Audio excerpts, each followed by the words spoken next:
جھنڈا گاڑا ہے ویسے ہی ہم بھی گاڑنے کی کوشش کریں۔ جب انسان ان تذکروں کے ذریعے سے اپنے دل کو مضبوط کر لیتا ہے، مجلسوں کے ذریعے سے، کربلا کی داستان کے ذریعے سے جب انسان اپنے دل کو مضبوط کر لیتا ہے تو وہ اس مقام پہ پہنچتا ہے کہ اپنے دشمن جو سپر پاور ہے اس کی آنکھوں میں آنکھیں ڈال کر کے کہتا ہے کہ سنو، ماں ملت امام حسینی، ماں ملت شہادتی، مرد این میدان ماں ہستیم، بے پوش ماں حواس سے سختی نہ پشت سر گذاشتی۔ یہ کون ہے؟ یہ کس کو حق ہے؟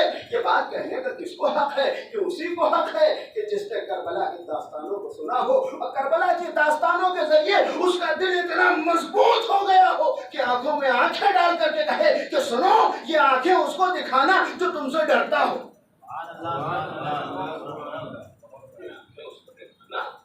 تم سے ڈرتا ہو، ہم تو ملت شہادت ہیں، ہم تو ملت امام حسین، ہم ڈرنے والے نہیں۔ لیکن وہ کہ جن کے مزاج سقیفہ کے کھنڈرات میں پرورش پائے ہیں اور پروان چڑھے ہیں، ان کی ظالم تحقیر بھی کرتا ہے، ان سے فائدہ بھی اٹھاتا ہے اور ان کو ذلیل کرتے ہوئے کہتا ہے کہ سنو، تمہاری اوقات بس اتنی ہے کہ تم ہمارے لیے دودھ دیتی ہوئی گائے ہو۔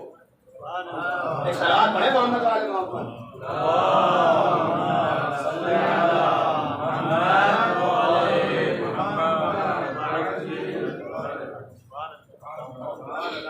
آپ نے محسوس کیا ماں نصرت۔ قرآن مجید نے ان پرانی داستانوں کی تکرار کی 3 وجہ بتائی ہے۔ ماں نصرت فواد، ہم اس کے ذریعے سے تمہارے دل کو مضبوط کرتے ہیں۔ وجاءک فی ھذہ الحق، اس کے ذریعے سے تمہارے لیے روشن ہو جاتا ہے، حق واضح ہو جاتا ہے، تمہیں حق و باطل کی تمیز آتی ہے، تمہارے اندر فرقان پیدا ہوتا ہے، تم سمجھ سکتے ہو کہ کیا حق ہے کیا باطل ہے، تمہارے اندر بصارت سے بڑھ کر کے بصیرت آ جاتی ہے، باطل کا مغرور چہرہ سامنے آ جاتا ہے۔ اب معلوم یہ ہوا کہ جن کو مجلسوں سے چڑ ہو رہی ہے، جو فرش ازا کی مخالفت کر رہے ہیں، وہ کیوں مخالفت کر رہے ہیں؟ اس لیے کہ ان مجلسوں کے ذریعے جب حق واضح ہوتا ہے، باطل کا مغرور چہرہ سامنے آتا ہے تو ان کی کرتوتیں کھل جاتی ہیں، لہذا یہ مخالفت کرتے ہوئے نظر آتے ہیں۔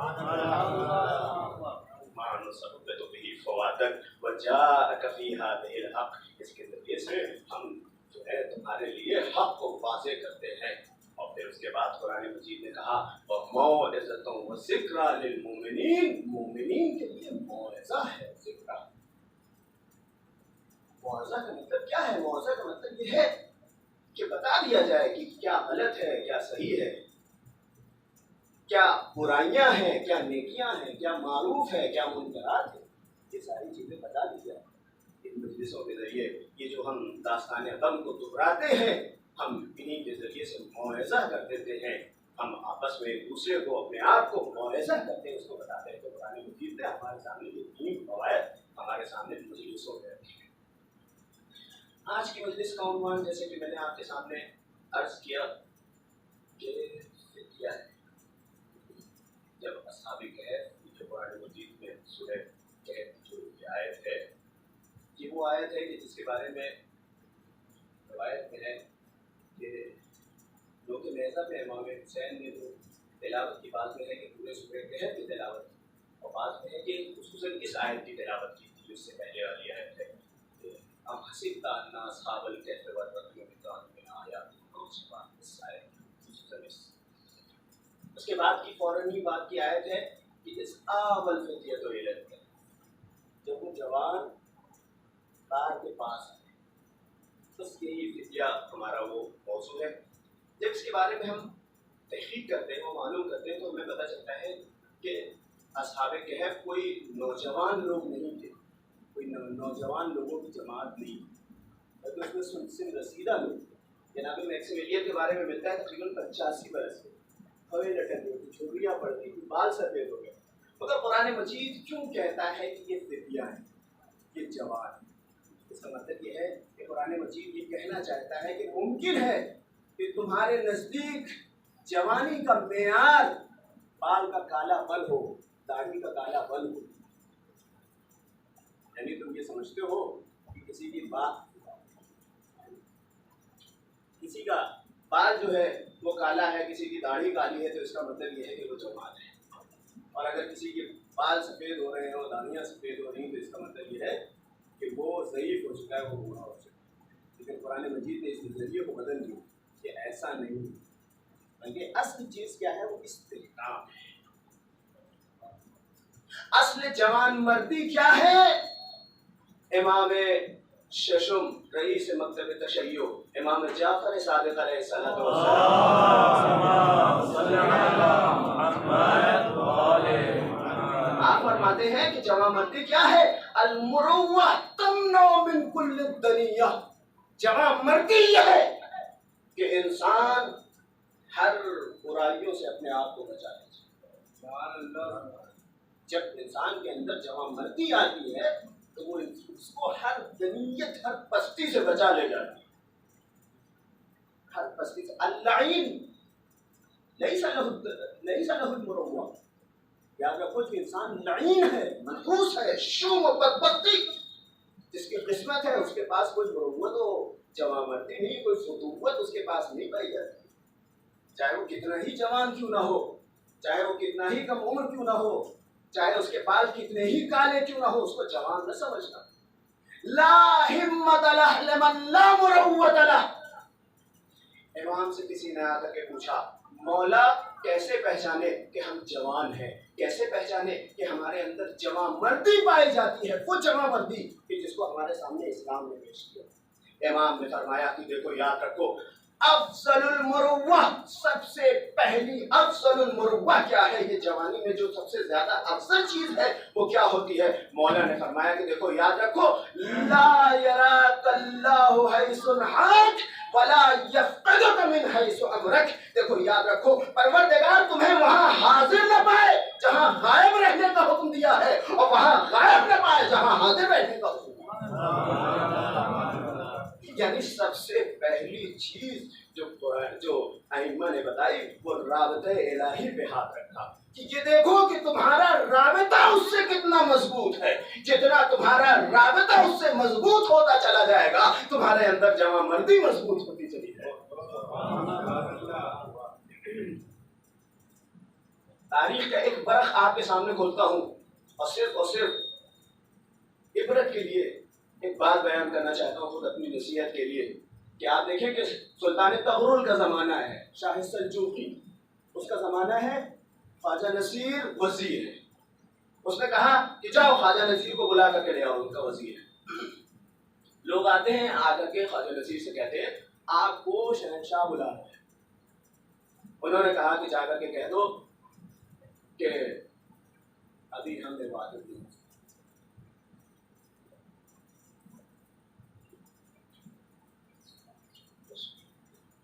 ابھی ہم عبادت میں مصروف نہیں کر سکتے۔ یہ سننا آسان ہے لیکن اس کو اگر آپ محسوس کریں تو واقعی میں بہت بڑی بات ہے۔ شہنشاہ شاہ سبزیوں کو طغرل ایک آدمی کو بلاتا ہے کہ اس کا وزیر ہے اور وہ کہتا ہے کہ ہم ابھی نہیں آئیں گے۔ آدمی دوڑ کر کے جاتا تھا، لڑکھڑاتی ہوئی زبان سے گفتگو کرتا تھا کہ بتائیے کیا ہو گیا، کیا ہو گیا۔ زیادہ سے زیادہ وہ اپنے آپ کو دکھاتا تھا کہ ہم بے انتہا مخلص ہیں، ہم بے انتہا آپ کے چاہنے والے ہیں، ہم بہت پریشان ہیں آپ کے لیے، یہ سارا۔ لیکن انہوں نے کہا کہ آنے والے کارندے نے آ کر کے اور چڑھایا کہ دیکھیے جب آپ کے وزیر ایسے ہو جائیں گے تو پھر رعایا کا کیا ہوگا۔ غلط کیا، اس کی ہمت کیسے پڑی، اس نے میرے حکم کو زیر پا کیا اور وغیرہ وغیرہ ساری باتیں، جاؤ اس کو لے کر کے آؤ، پکڑ کر کے لے کر آؤ۔ پھر آتے ہیں، پھر اسے کہتے ہیں عبادت کر رہا ہوں، آتا ہوں، جاؤ۔